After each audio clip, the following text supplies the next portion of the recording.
Yang kedua, pahala dan dosa. Dua hal kontroversial. Pahala adalah bekal, dosa adalah beban.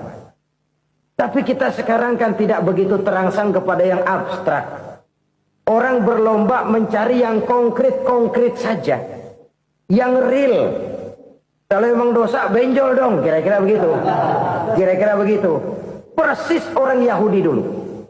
Orang Yahudi itu kan pernah minta kepada Nabi Musa.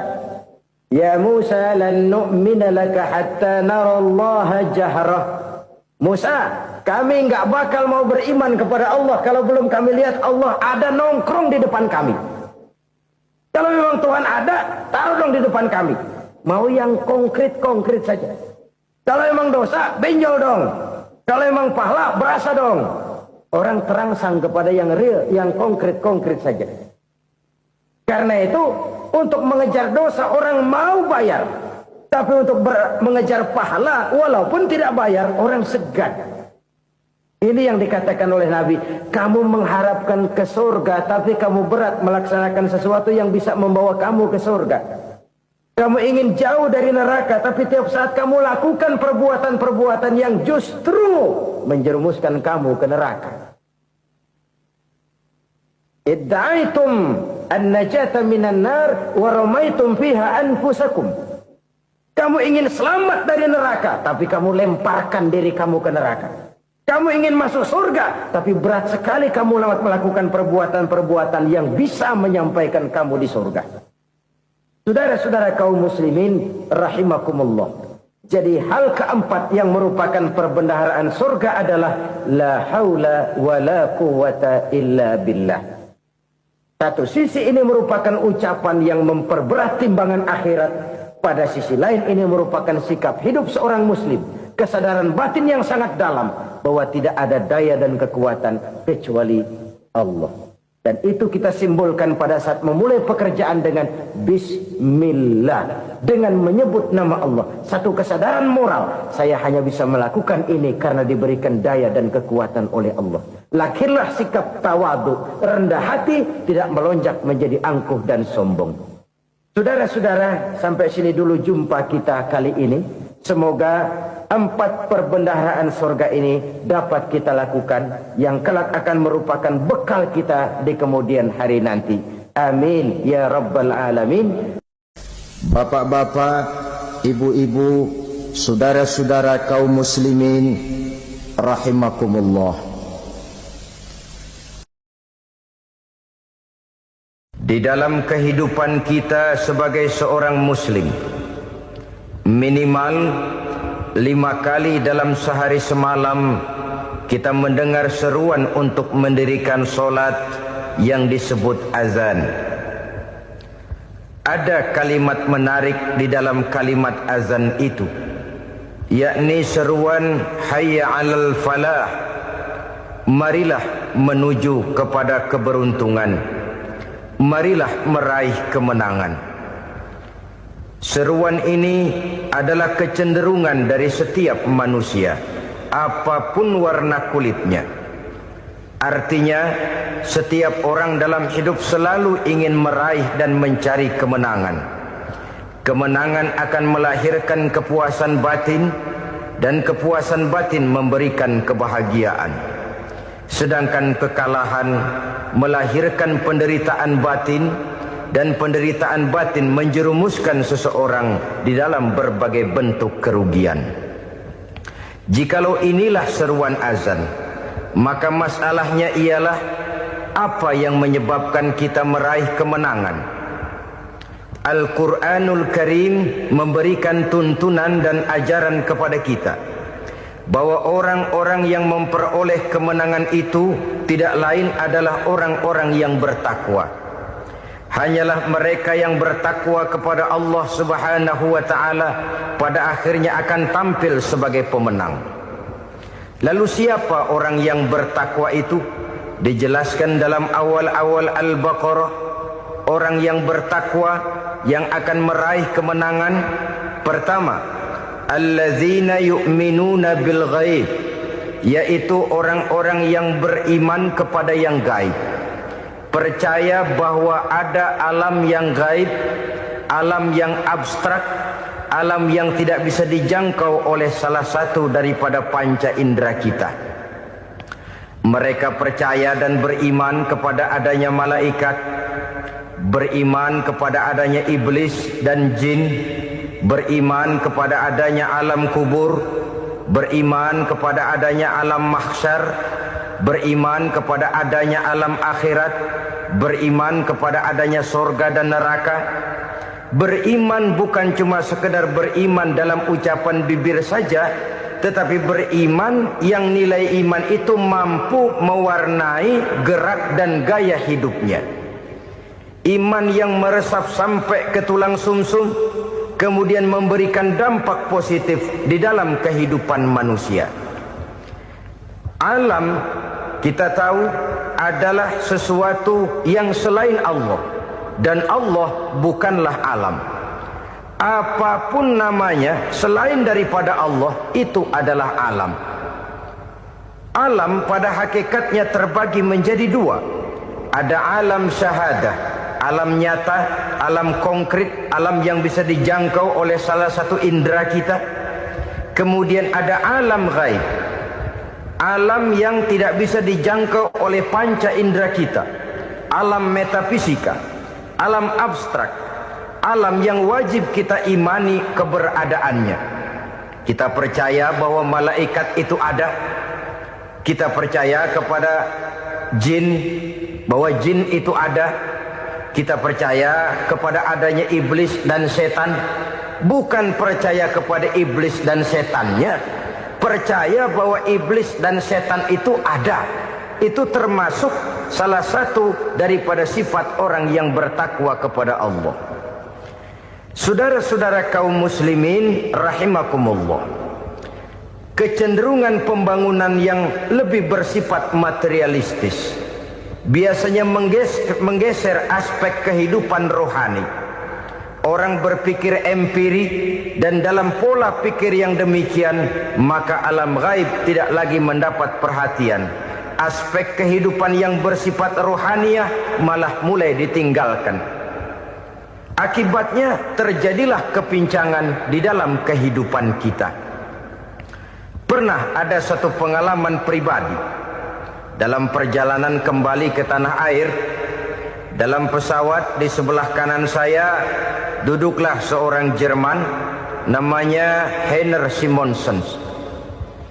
Iseng saya ajak kenalan, saya ajak ngobrol, saya tanya dia. Saya bilang, Mas Heiner ini, kalau pesawat yang kita tumpangi ini jatuh ke bawah, kira-kira apa yang bakal terjadi, Mas? Dia bilang, kita semua akan mati. Begitu? Iya. Oke. Apa itu mati? Tanya saya. Dia bilang, untuk tahu apa itu mati, kita harus tahu lebih dahulu apa itu hidup. Saya pikir nih bule bisa ngomong juga. Baiklah kata saya. Apa hidup menurut Anda itu?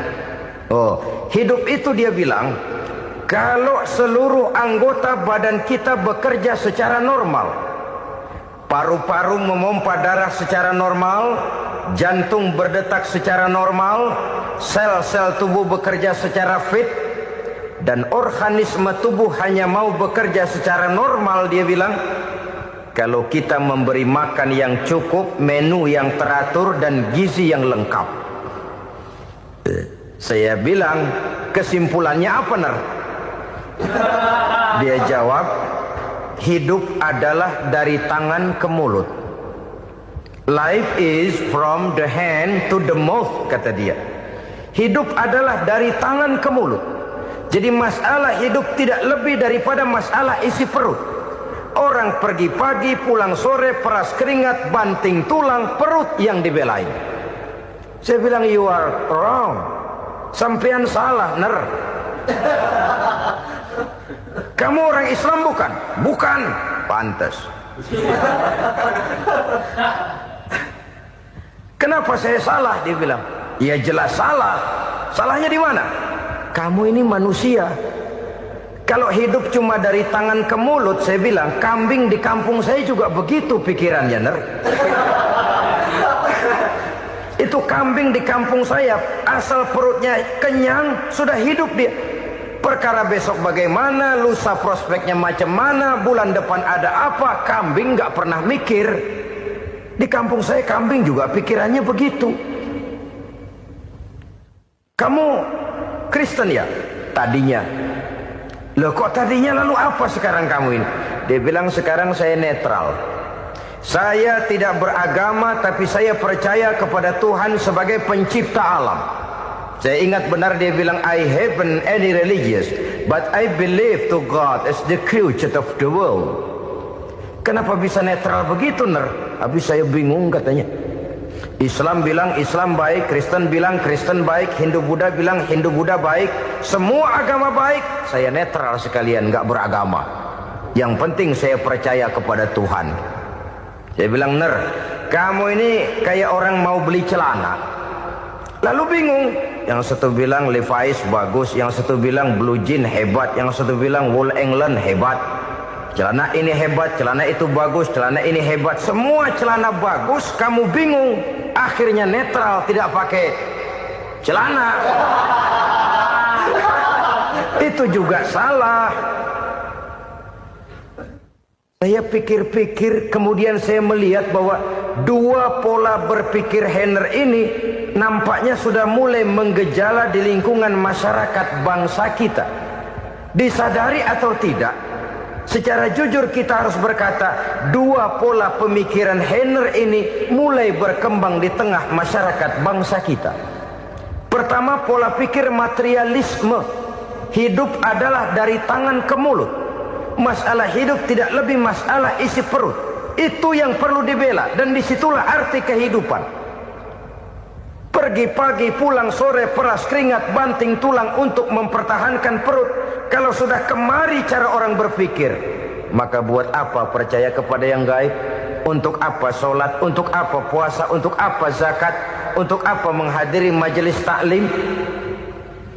Tanpa kepercayaan kepada yang gaib, hidup berjalan menurut alur empiris dan materialis. Kalau sudah ke sana cara orang berpikir, biasanya orang lalu cenderung menghalalkan segala cara. Hanyalah orang yang percaya bahwa akhirat ada. Hanyalah orang yang percaya bahwa alam kubur itu ada. Hanyalah orang yang percaya bahwa malaikat itu ada, hidupnya akan lebih terarah dan terkendali.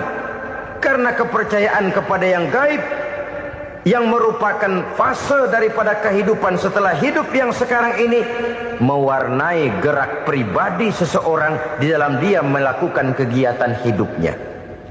Pola berpikir materialisme, disadari atau tidak, mulai menggejala di lingkungan masyarakat bangsa kita. Hidup tidak lebih dari urusan tangan ke mulut, mulut ke tangan, tangan ke mulut. Asal perut sudah kenyang, hiduplah sudah. Perkara bagaimana prospek hari yang akan datang, bagaimana akhirat, tidak jadi persoalan. Ini yang oleh Nabi diperingatkan, ad-dunya sijnul mu'min wa jannatul kafir. Dunia adalah penjara bagi orang beriman dan surga bagi orang kafir. Dulu di zaman Belanda hadis ini pernah disalah tafsirkan, disalah artikan, digunakan sebagai senjata untuk mengkebiri dan membuat impoten umat Islam. Sudahlah umat Islam gak usah macam-macam, kata Belanda. Dunia ini kan penjara buat orang Islam, surga buat orang kafir. Di penjara jangan bertingkah.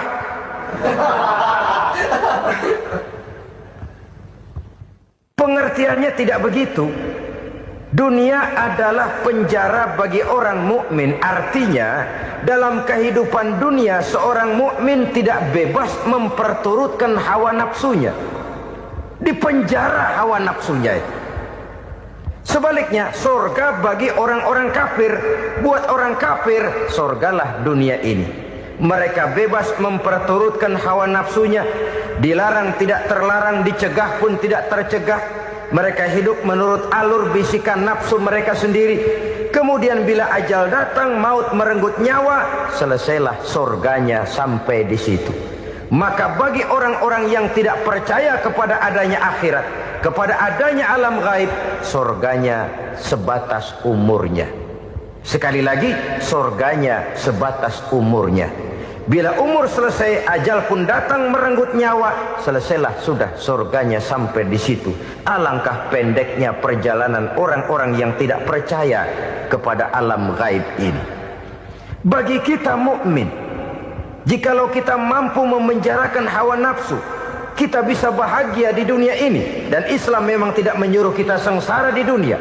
Raih dunia, kejar dunia, gapai dunia sebagai alat untuk mencapai kebahagiaan di akhirat nanti. Hidup adalah satu perjalanan panjang yang terbentang sejak kita terlahir dari alam rahim sampai kepada alam akhirat nanti. Andai kata kita gagal meraih kebahagiaan di dunia, toh kita masih punya akhirat. Tapi jangan jadi dalil yang melemahkan semangat. Biarin dah kita di dunia kebelangsak, yang penting akhirat. Akhirnya dunia benar-benar kebelangsak. Bagaimana dunia ini bisa kita raih, dan bagaimana meraih dunia untuk menunjang kepentingan akhirat nanti. Yang kedua, dari pikiran Henner yang saya lihat menggejala di lingkungan masyarakat bangsa kita, timbulnya manusia-manusia netral. Seolah-olah Tuhan yes, agama no. Sama Tuhan percaya, agama ogah. Tuhan ngangguk, giliran agama godeng. Padahal hampir dalam setiap ayat dalam Quran, kata-kata amanu biasanya bergandeng dengan wa amilus sholihat. Iman dan amal soleh. Ini sebagai isyarat Tuhan dan agama jangan pernah dipisah-pisah. Apabila kita bertuhan, maka kita harus beragama. Apabila kita beragama, maka agama itu harus bersumberkan dari Tuhan yang kita imani itu. Tidak mungkin kita pisah, Tuhan yes, agama no. Sama Tuhan percaya tapi agama bikin sendiri. Sembayangnya cukup bengong 2 jam madep ngulon.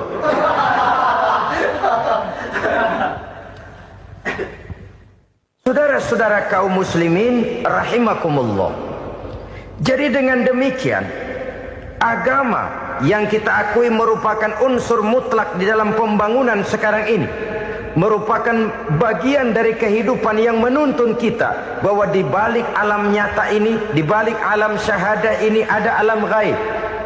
Dan mudabbir, murabbi, yang mengatur, yang menguasai, yang memelihara baik dia alam nyata, baik dia alam gaib, tidak lain adalah Allah Subhanahu wa ta'ala.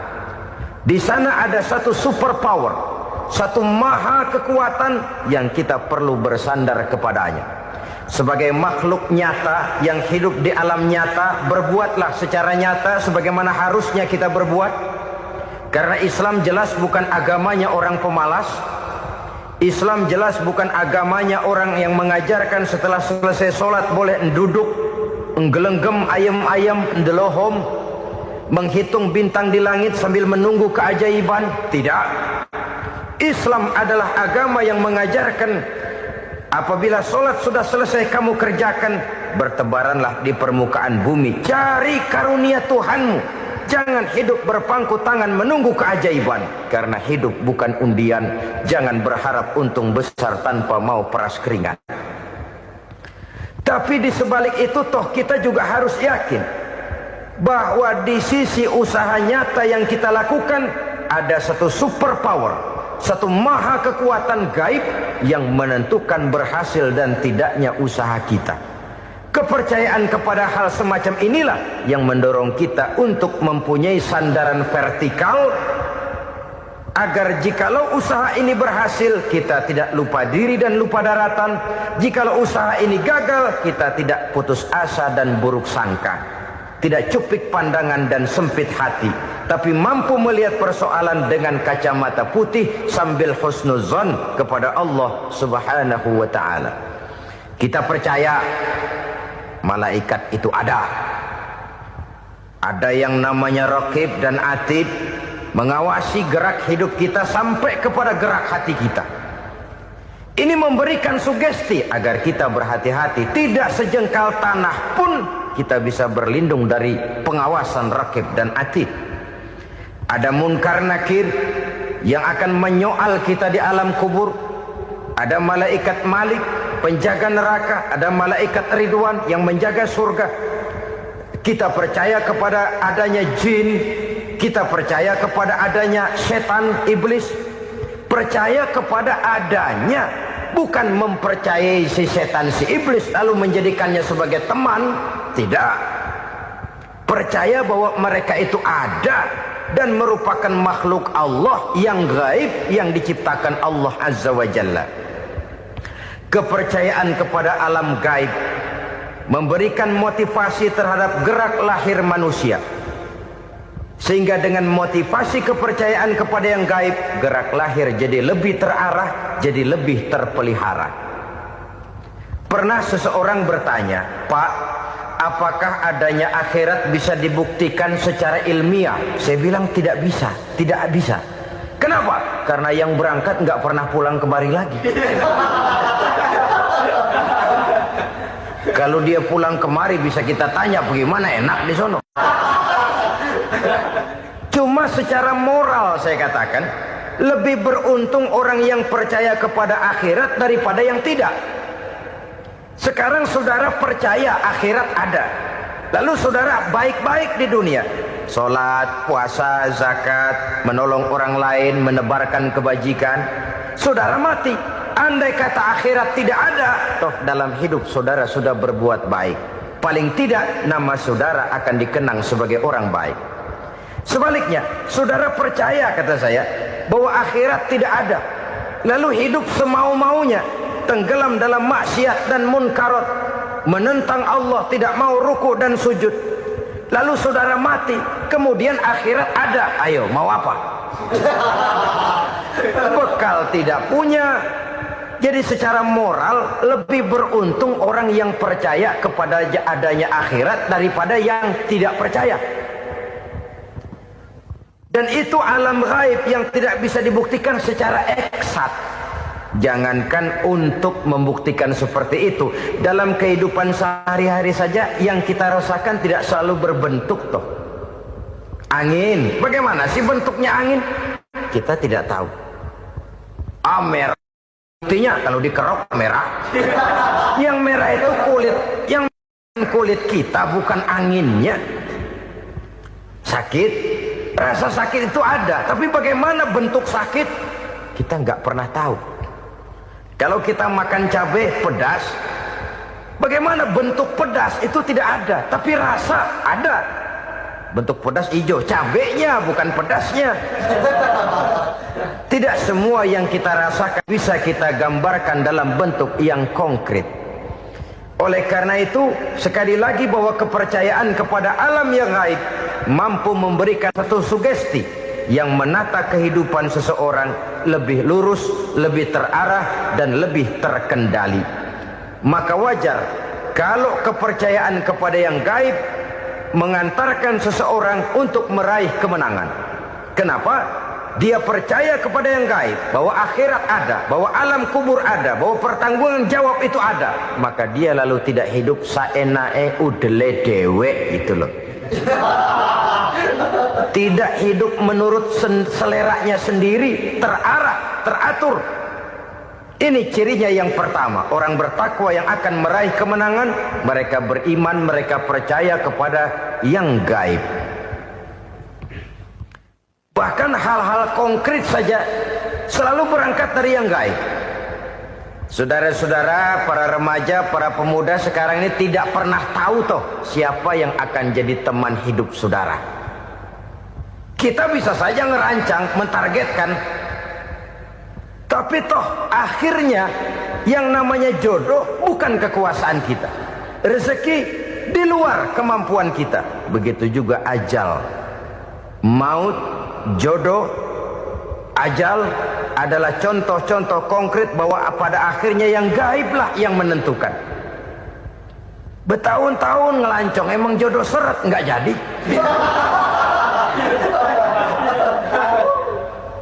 Begitu kenal baru setengah malam nginep ditangkap hansip kan.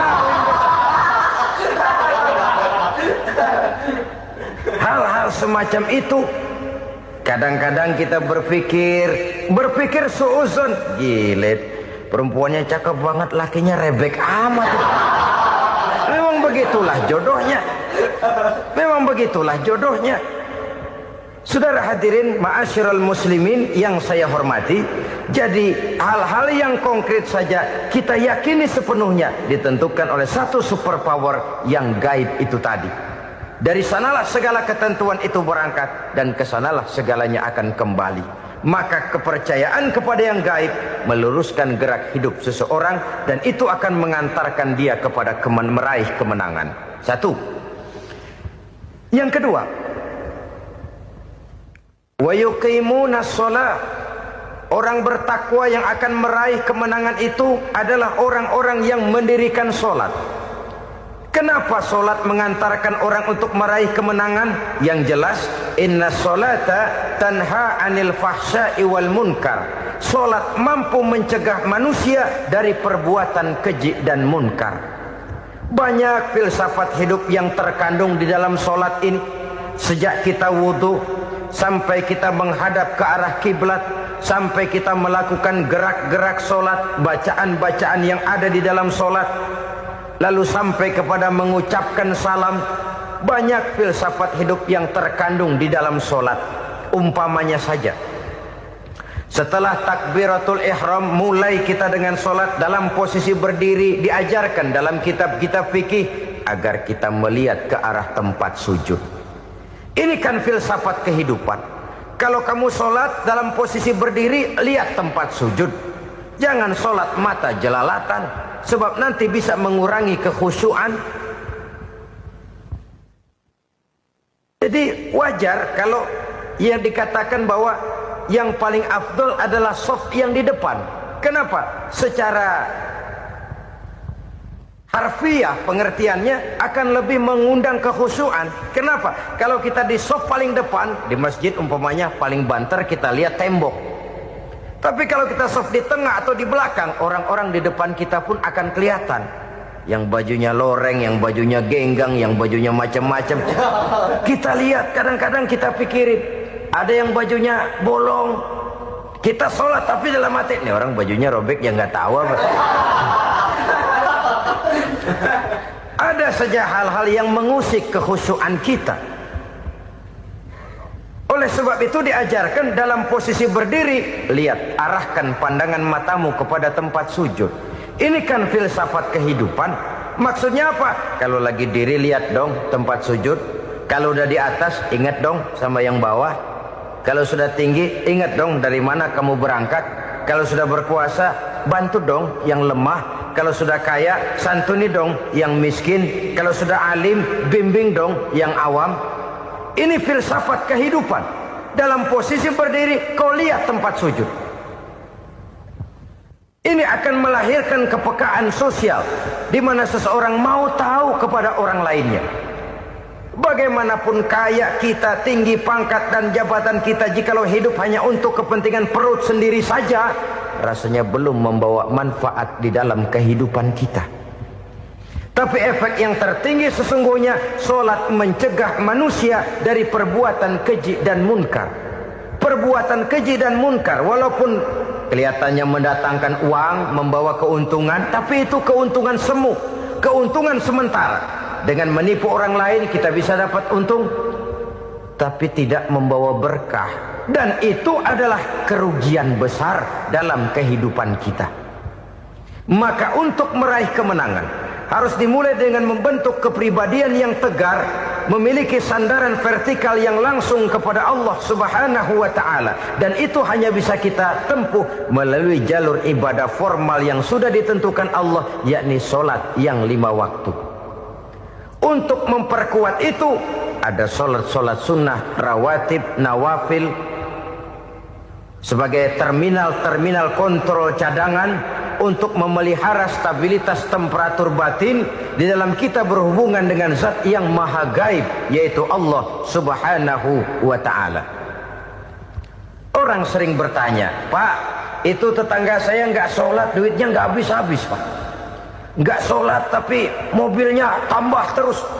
Nggak sholat tapi usahanya makin maju. Tapi di sisi lain ada orang yang rajin sholat, rezekinya butak bener. Anaknya mana kurus, mana korengan.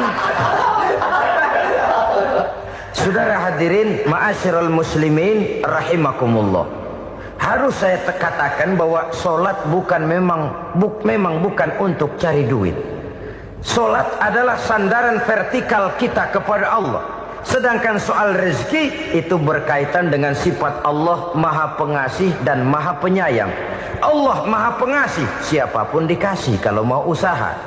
Allah Maha Penyayang, tidak semua orang disayang oleh Allah Azza wa Jalla. Dan belum tentu banyak harta itu merupakan nikmat. Mungkin juga istidraj. Artinya istidraj itu dikasih tapi diambulin, kalau bahasa Betawinya itu. Dikasih tapi diambulin, itu bukan merupakan nikmat sesungguhnya, lebih merupakan azab dari Allah Subhanahu wa ta'ala.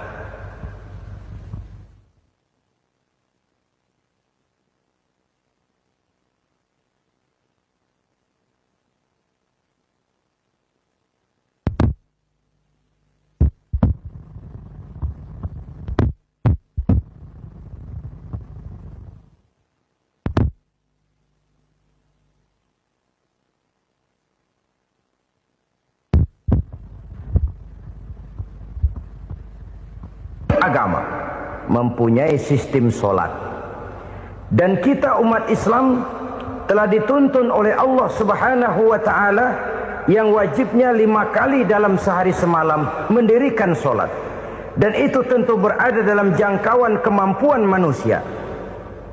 Pada awalnya barangkali kita memang merasa solat itu satu kewajiban, tapi semakin kita hayati makna, manfaat, dan filsafat yang terkandung di dalam ajaran solat, semakin sampai kita kepada keyakinan bahwa solat adalah keperluan kita.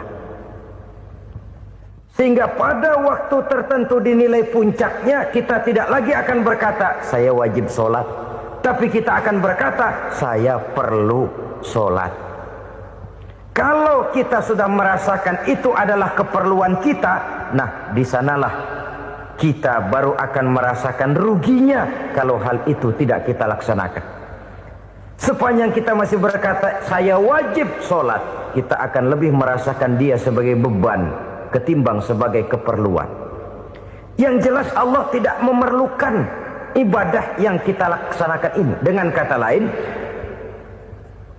andai kata satu dunia penuh ini orang tidak ada yang sholat satu pun, Allah tidak akan turun dari jabatan Tuhan.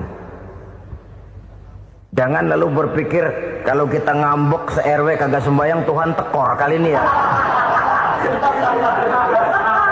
Tentu tidak. Itu perlunya kita, bukan perlunya Allah.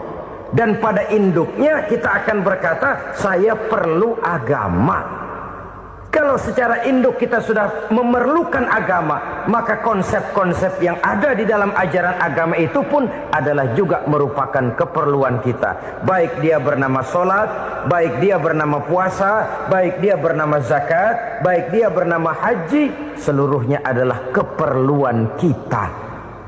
Dan sesuatu yang kita perlukan apabila tidak kita laksanakan akan melahirkan kerugian di dalam kehidupan. Jangan heran kalau kita membaca riwayat perjalanan hidup para salafus soleh, orang-orang soleh. Ada yang tahajud sampai 100 rakaat, ada yang sholat malam kakinya sampai bengkak. Kita sekalinya bengkak biri-biri.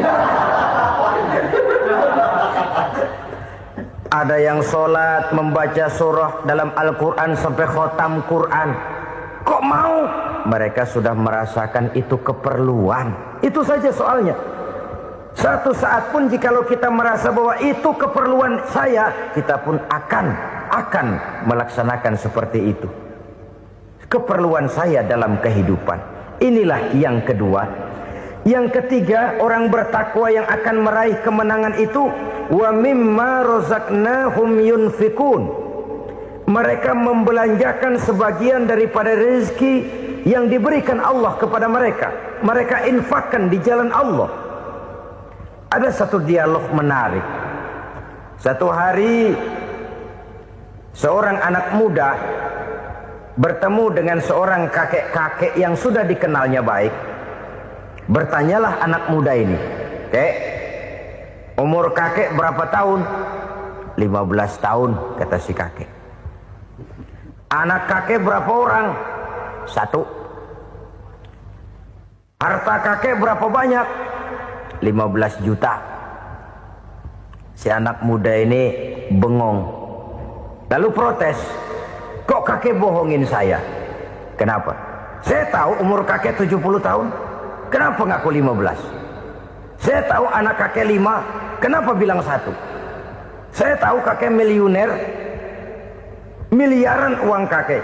Kenapa ngaku cuma 15 juta? Begini, kata si kakek tadi. Benar, umur saya 70 tahun. Tapi dari umur yang 70 tahun itu baru 15 tahun terakhir ini saya merasakan ibadah kepada Allah. Meninggalkan maksiat, jauh dari segala macam munkarat. Maka yang 15 tahun inilah yang benar-benar saya rasakan sebagai umur saya. Benar anak saya 5, tapi yang 4 susah diatur.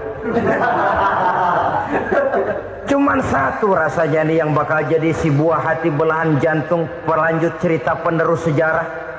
Cuma 1 ini yang saya harapkan, yang akan jadi anak soleh, yang akan membuat saya menerima pensiunan pahala. Kalau yang 4 apek dah, nggak ada harapan. Yang 1 nyekek botol melulu. Oh begitu, iya. Lalu kenapa kakek bilang harta kakek cuma 15 juta padahal saya tahu kakek uangnya miliaran, depositonya banyak? Ya karena 15 juta itulah yang saya ingat yang pernah saya belanjakan di jalan Allah. Saya merasa itulah harta saya yang sebenarnya. Yang miliaran yang saya simpan di bank kelak, kalau satu saat saya mati, akan jadi rebutan di antara anak-anak saya. Iya kalau anak saya soleh kayak yang 1 ini. Kalau yang 4 tadi udah tulen dia bakal berantem dah berebut tuh. Jadi 15 juta yang saya belanjakan di jalan Allah inilah yang saya merasakan benar-benar harta saya yang sesungguhnya. Dialog ini patut menjadi bahan renungan kita bersama. Diberikan kita umur 40, 50, 60, 70, 80. Berapa tahun dari umur yang diberikan itu yang jalan mulus, yang kita gunakan untuk melaksanakan ibadah? Banyak harta kita simpan di bank, di lemari, di dompet, di tas. Tapi berapa yang sudah kita depositokan di jalan Allah yang akan menemani kita di hari kita kembali nanti? Maka orang bertakwa yang akan meraih kemenangan, wa mimma razaqnahum yunfikun, mereka membelanjakan sebagian dari rezeki yang diberikan Allah di jalan Allah Subhanahu wa ta'ala. Ma'asyiral muslimin rahimakumullah. Zahirnya memang kita memberikan kepada orang lain, tapi hakikatnya kita menyimpan untuk diri kita sendiri. Kita memberikan kepada yatim piatu 25.000. Zahirnya kita memberikan si yatim, hakikatnya kan kita cuma nyimpan. Saya berikan, titip kepadamu, ini untuk saya di akhirat. Kau boleh belikan baju, kau boleh belikan untukmu makan, kau boleh bayarkan sekolahmu. Ini untuk saya. Hakikatnya kita nyumbang masjid 1 juta, zahirnya kita berikan kepada panitia masjid, tapi hakikatnya kan cuma titip. Titip 1 juta ya untuk saya di alam kubur nanti. Silakan kau boleh belikan semen, ini uang, belikan besi, belikan pasir. Saya cuma sekedar titip untuk kepentingan saya. Hakikatnya kita cuma sekedar menitip. Sebagaimanapun pada hakikatnya, apapun yang kita miliki dalam kehidupan kan cuma sekedar hak guna pakai, bukan hak milik mutlak. Harta kita, rumah kita, kendaraan kita, kebun kita, pabrik kita, hak guna pakai saja.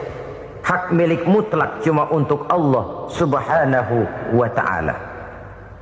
Saudara-saudara kaum muslimin rahimakumullah. Ini yang ketiga.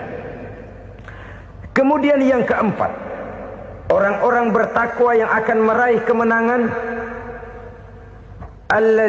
allazina yu'minuna bima unzila ilaika mereka yang beriman, mereka yang percaya kepada apa yang telah diturunkan kepadamu Muhammad, ay Al-Quran, yakni Al-Quranul Karim. Setelah percaya kepada yang gaib, mendirikan solat, kemudian menginfakkan sebagian dari rezeki yang diberikan Allah, mereka juga lalu percaya kepada yang diturunkan terhadap Nabi, yaitu tidak lain Al-Quranul Karim. Sekali lagi di sini, percaya bukan hanya sekedar percaya saja, tetapi percaya lalu menjadikan Al-Quran itu sebagai pedoman hidup. Sebab memang Al-Quran itu adalah GBHM, garis-garis besar haluan muslim. Apa yang harus kita lakukan, apa yang harus tidak kita lakukan, bagaimana mestinya kita bertingkah laku dan berbuat, seluruhnya tercantum di dalam Al-Quranul Karim. Itu sebabnya ketika satu hari Aisyah ditanya bagaimana akhlak Rasul, beliau menjawab, kana Rasulullah sallallahu alaihi wasallam khuluquhul Quran. Akhlak daripada Rasulullah tidak lain adalah Al-Quran. Jawaban simpel ini memberikan gambaran bahwa keseluruhan daripada konsepsi Quran sudah diterjemahkan dalam kehidupan Rasulullah sallallahu alaihi wasallam. Karena kita tahu akhlak adalah keseluruhan dari gerak hidup manusia. Sejak ia berpribadi, berumah tangga, bertetangga, bermasyarakat, sampai kepada berbangsa dan bernegara, Al-Quran tetap memberikan sentuhan nilainya. Oleh karenanya, orang-orang yang bertakwa adalah orang-orang yang menjadikan Al-Quran sebagai pedoman dalam kehidupannya. Dan kita yakini Al-Quran diturunkan kepada Nabi Muhammad bukan merupakan produk Nabi Muhammad. Isi dan redaksinya langsung dari Allah Subhanahu wa ta'ala. Kemudian cirinya yang kelima, orang bertakwa yang akan meraih kemenangan itu, wa ma unzila min qablika. Tidak hanya sekedar percaya kepada yang diturunkan terhadap Nabi Muhammad, yaitu Al-Quran, mereka juga percaya kepada apa yang pernah diturunkan kepada para nabi, kepada para rasul sebelum Nabi Muhammad. Percaya kepada adanya suhuf, percaya kepada adanya Taurat, percaya kepada adanya Injil, percaya bahwa Allah dahulunya sudah menurunkan Taurat kepada Musa, percaya bahwa Allah sudah menurunkan Injil kepada Isa, percaya Injil ada, Taurat ada, diturunkan Allah untuk Isa dan Musa, tetapi tidak wajib mengamalkannya karena kita sudah diberikan Al-Quranul Karim. Ini yang perlu saya garis bawahi. Kita percaya Allah telah menurunkan Injil dahulu kepada Isa. Kita percaya bahwa Allah telah menurunkan Taurat dahulunya kepada Nabi Musa. Kadang-kadang ini dijadikan dalih, dikacaukan pengertiannya. Quran saja mengajarkan bahwa orang yang bertakwa harus percaya kepada Injil, maka pakailah Injil. Apalagi kalau ayat sebelumnya ditilap, dihapus, dihilangkan, Injilnya yang ditekankan, maka akan terjadilah penekanan yang salah arah. Karena salah arah akhirnya bisa merusak dan menghancurkan akidah. Ketika Rasul suatu saat pernah ditanya orang, "Ya Rasul, bagaimana sikap kita sebagai muslim terhadap Injil yang ada sekarang?" Beliau menjawab, "La tukadzibuhu jami'an wa la tusaddiquhu jami'an." Jangan didustakan seluruhnya, jangan juga dibenarkan semuanya. Artinya, ini sudah merupakan gambaran dari Rasul bahwa dalam Injil yang ada sekarang masih ada ajaran-ajaran tauhid yang dibawa oleh Nabi Isa dan diajarkan kepada umatnya. Tapi juga dalam Injil yang sekarang ini sudah terkena intervensi dan investasi manusiawi. Karena itu Rasul menyimpulkan, la tukadzibuhu jami'an wa la tusaddiquhu jami'an. Jangan didustakan semua, jangan dibenarkan seluruhnya. Kita memang percaya Allah telah menurunkan Injil kepada Nabi Isa dulu tapi kita tidak wajib mengamalkan Injil. Kita percaya Allah telah menurunkan Taurat kepada Nabi Musa, tapi kita tidak wajib mengamalkan kitab ajaran Taurat. Yang wajib kita percayai dan kita amalkan hanyalah Al-Quranul Karim. Kenapa? Oleh karena baik yang ada di dalam Taurat, baik yang ada di dalam Injil, tentu tercakup di dalam Al-Quran sebagai kitab terakhir yang diturunkan oleh Allah Subhanahu wa Ta'ala. Dan itu wajar. Kalau seorang pejabat mau mengeluarkan satu keputusan baru, tentu dia harus meninjau keputusan-keputusan lama. Andai kata dianggap tidak berlaku, dianggap tidak relevan lagi, maka keputusan-keputusan lama itu tentu sudah dianggap tidak berlaku. Sebagian daripada aturan-aturan dalam keputusan lama yang masih dianggap relevan tercantum dalam keputusan baru yang wajib diamalkan. Begitulah hubungannya antara Al-Quran, Taurat, Zabur, dan Injil. 4 kitab samawi yang diturunkan Allah masing-masing kepada Zabur untuk Nabi Daud, Taurat untuk Nabi Musa, dan Injil untuk Nabi Isa alaihi wassalatu wassalam. Ketiga-tiga kitab itu kita percayai adanya. Kita yakini Allah telah menurunkan Zabur, Taurat, dan Injil, tapi kita tidak wajib mengamalkannya.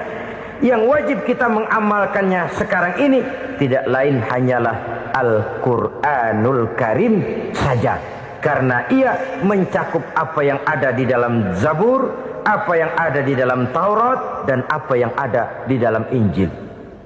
Keotentikannya bisa dipertanggungjawabkan. Ya, tapi kan Nabi Muhammad sudah mati 14 abad yang lalu, dan di zaman beliau Al-Quran kan belum dikodifikasikan, belum ditulis. Bagaimana keotentikannya bisa dipertanggungjawabkan? Mudah saja. Allah berjanji, inna nahnu nazzalna dzikra wa inna lahu lahafizun. Kami yang menurunkan Al-Quran dan kami yang akan menjaga dan memeliharanya.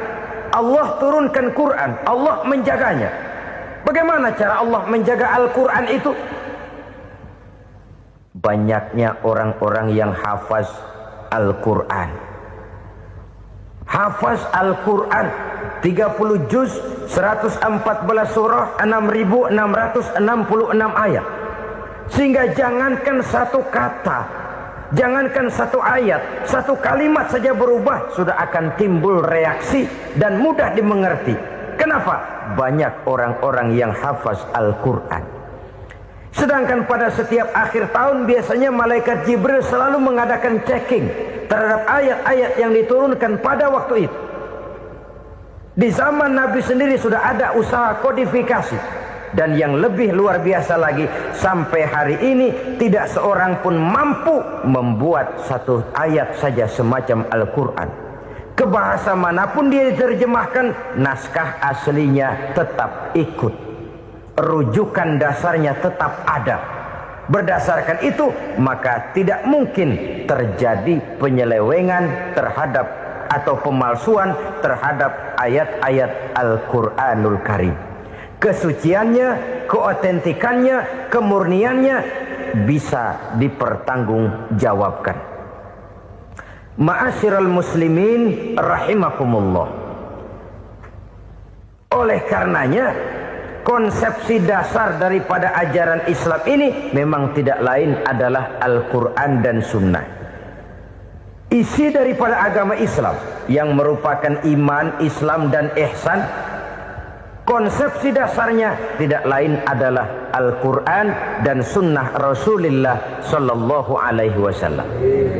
Maka yang kita perlukan sekarang ini adalah terjemahan Al-Quran di dalam kehidupan kita. Dengan demikian, maka gaya kehidupan yang lebih Qurani itulah yang kita dambakan. Kita perlu memang terjemahan Quran dalam bahasa Inggris, dalam bahasa Belanda, dalam bahasa Jepang, tapi yang lebih kita perlukan adalah terjemahan Quran di dalam kehidupan kita. Konsekuen, tidak memanipulasi, ringan sama kita jinjing, berat sama kita pikul. Jangan kalau lempengan ayat Quran tuh kira-kira enak diamalin, keras teriakan kita. Giliran kira-kira ayat Quran itu mukul kepala kita sendiri, diam kita. Itu ciri yang pernah disindir Allah dalam awal-awal Baqarah juga. Ciri beragamanya orang yang munafik. Kullama adha'a lahum masyawfih, kata Allah. Wa iza azlama alaihim qamu. Apabila terang mereka jalan, apabila gelap mereka berhenti. Artinya, kalau kira-kira di Islam nguntungin, rame-rame pada teriak Islam. Tapi ketika diminta untuk berjuang, ketika dituntut untuk berkorban, rame-rame mengundurkan diri. Nasib agama tidak ubahnya seperti daun pisang yang dikait orang di tepi jalan lantaran tak berpayung di ketika hari hujan. Manakala hujan usailah sudah, daun itu pun dicampakkan di tepi jalan, diinjak pula orang nan lalu. Artinya orang menjadikan agama cuma sebagai lipstick, decoration only, tidak konsekuen. Hanya pada saat-saat kelihatannya Islam membawa keuntungan, rame-rame orang teriak-teriak tentang Islam. Tapi jikalau diminta berjuang, jikalau dituntut untuk berkorban, biasanya rame-rame juga mengundurkan diri. Jangan heran kalau mayoritas hitungan kita, tapi minoritas peranan kita. Kuantitas kita dalam jumlah, tapi dalam kualitas kita lebih sering jadi penonton daripada jadi pemain. Padahal itu sangat tidak boleh terjadi. Umat Islam di Indonesia harus bangkit. Umat Islam di Indonesia harus sadar akan keberadaannya. Tidak boleh hanya jadi penonton berpangku tangan. Karena memang agama kita juga mengajarkan untuk konsekuen di dalam menjabarkan ajaran-ajaran daripada agama kita. Kita sering jatuh menjadi umat yang lemah oleh karena kita ini tidak pandai menggalang kebersamaan yang diakibatkan tidak konsekuennya kita. Diistilahkan bahwa umat Islam di dalam menggalang kebersamaannya itu harus seperti orang main sepak bola. Saudara-saudara kan tahu orang main sepak bola itu. Orang main sepak bola, kalau pertandingan belum dimulai sih silakan saja kumpul di luar lapangan, atur strategi yang baik. Tapi kalau pertandingan sudah dimulai, turun ke lapangan hijau, jangan kumpul terus. Ada sepak bola gotong royong, mundur-mundur rame-rame, depan ke depan kumpul melulu mainnya. Kalah. Orang main sepak bola itu ya harus ada penyerang tengah, harus ada penjaga gawang, harus ada strikernya, harus ada kiri luarnya, kanan dalamnya yang jadi backnya. Posisi boleh bermacam-macam, tapi yang penting saling ngoper untuk menggolkan gawang lawan. Begitulah umat Islam ini. Boleh ada yang jadi pejabat, boleh ada yang jadi pengusaha, boleh ada yang jadi petani, silakan ada yang jadi seniman, ada yang jadi penyair, ada yang jadi artis sekalipun. Tapi kalau sudah berhasil menguasai bola, jangan lupa operannya.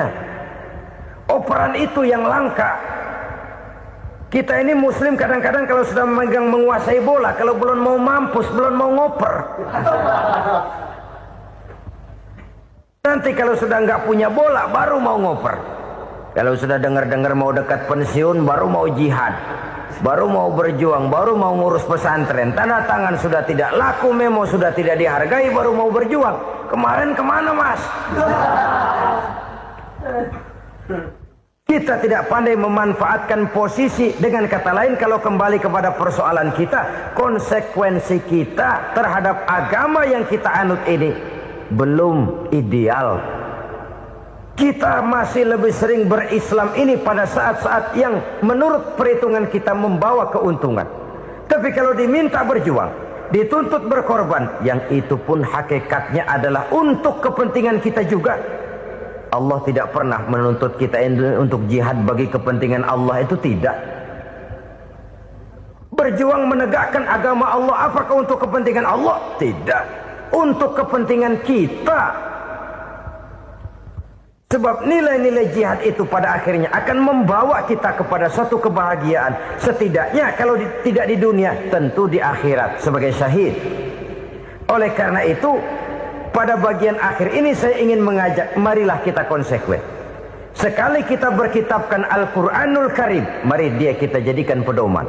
Jangan cuma kita jadikan sebagai penghias dinding, pelengkap rumah, bahwa di rumah kita ada Al-Quran, tapi yang baca kecoa. Habis pada bolong tuh Quran. Yang penting kan punya Quran. Ditaruh di pintu rumah, biar apa? Biar kuntilanak kagak masuk katanya. Ya apa itu nasib Quran, cuma kerjanya jaga pintu, ngusir kuntilanak, ngusir memedi. Bagaimana kita hidup menurut tuntunan Al-Quran? Kadang-kadang tidak pernah menjadi masalah bagi kita. Maka bagaimanakah Al-Quran akan mungkin membawa keberkahan dalam hidup kalau ajarannya kita injak-injak dalam keseharian kita? Mewujudkan gaya hidup yang lebih Qurani, itulah yang akan kita rintis di dalam kehidupan kita. Bertahap, step by step, menurut kemampuan yang ada pada kita. Jika jalan ini tidak bisa kita selesaikan, percayalah akan ada generasi penerus yang akan melanjutkan usaha dan cita-cita mulia itu. Jadi percaya kepada Taurat, percaya kepada Injil, sekadar percaya Allah dahulunya sudah menurunkan itu, tapi kita tidak wajib mengamalkannya. Kenapa? Generasi Injil masa berlakunya sudah kedaluarsa. Taurat masa berlakunya sudah kedaluarsa.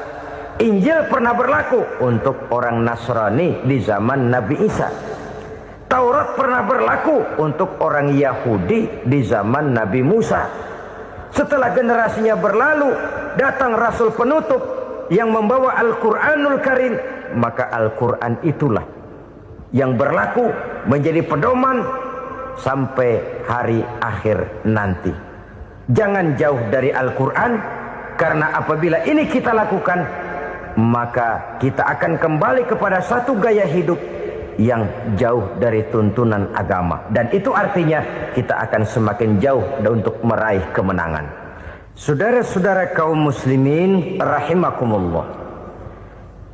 Yang keenam, yang terakhir, orang-orang bertakwa yang akan meraih kemenangan itu wabil akhirati hum yuqinun. Mereka percaya, mereka yakin seyakin-yakinnya akan adanya hari akhir, di mana seseorang akan mempertanggungjawabkan seluruh perbuatannya di dalam hidup ini. Dan tidak ada satu perbuatan yang bagaimana kecilnya sekalipun, yang tersembunyi dalam pandangan manusia, yang tidak akan dibukakan persoalannya di mahkamah Qadi Rabbul Jalil di akhirat nanti. Itulah sebabnya maka percaya kepada akhirat disebut secara khusus. Padahal di awal tadi sudah dijelaskan yu'minuna bil ghaib, percaya kepada alam gaib, dan alam gaib ini termasuk akhirat. Kenapa pada bagian akhir disebut lagi akhirat? Karena ternyata bahwa kepercayaan kepada adanya akhirat merupakan induk dari kepercayaan terhadap adanya malaikat, setan, jin dan lain sebagainya, dan akan lebih memberikan sugesti dalam kehidupan manusia untuk meluruskan gerak hidupnya. Jikalau satu saat tergerak hati akan berbuat kejahatan, ingin mencuri, sadarlah, awas ada akhirat. Sebab kalau kita cuma teriak awas ada polisi, itu cuma tertunda sementara, begitu polisi meleng embat. Kalau kita ingin berbuat jahat cuma berteriak awas ada hansip, cuma sementara ketika hansip itu ada. Tapi kalau ceritanya awas ada akhirat, mau menyeleweng awas ada akhirat, mau berjudi awas ada akhirat, mau mencuri awas ada akhirat. Keyakinan yang akan meluruskan gerak hidup manusia sehingga gerak itu jadi lebih terarah dan terkontrol, tidak merugikan baik diri sendiri, lebih-lebih orang lain. Ternyata bahwa kepercayaan kepadanya adanya hari akhirat sanggup menjadi sumber daya kontrol dari kehidupan manusia, sehingga ia tidak terjebak dalam perbuatan maksiat dan munkarat. Saudara-saudara kaum muslimin, inilah saja yang kita bicarakan pada pertemuan kali ini. Semoga Allah subhanahu wa ta'ala memberikan kekuatan zahir dan batin kepada kita. Amin. Untuk dapat meraih kemenangan dengan beriman kepada yang gaib, mendirikan solat, membelanjakan sebagian dari rezeki yang diberikan Allah, Percaya kepada Al-Quran, beriman kepada kitab-kitab yang diturunkan sebelum Al-Quran, lalu meyakini adanya hari akhirat. Terima kasih atas segala perhatian. Mohon maaf atas segala kekurangan. Usikum wa nafsi bitaqwallah. Wassalamualaikum warahmatullahi wabarakatuh. Waalaikumsalam.